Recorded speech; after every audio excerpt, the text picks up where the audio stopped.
রাম যখন বনবাস থেকে 14 বছর পার হয়ে যখন এই রাজ্যে এসেছে, তখন ভরত দেখে রামকে জড়িয়ে ধরে হাউ হাউ করে কাঁদছে, দাদা তুমি এসেছো, দাদা তুমি এসেছো, এবার তুমি সিংহাসনে বসো।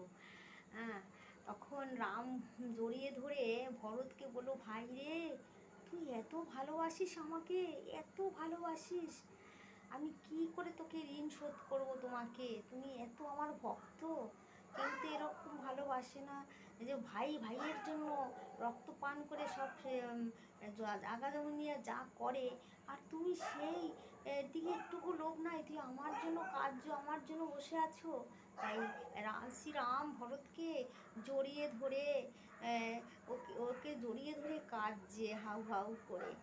তো সেজন্য ওই শ্রীরাম বলছে যে এই ত্রেতা যুগে ভরত ছিল, আর দাপর যুগে সুদামা হবে, বৃন্দাবনের সুদামা হবে আমার প্রিয় ভক্ত, ভক্ত হয়ে, বন্ধু হয়ে।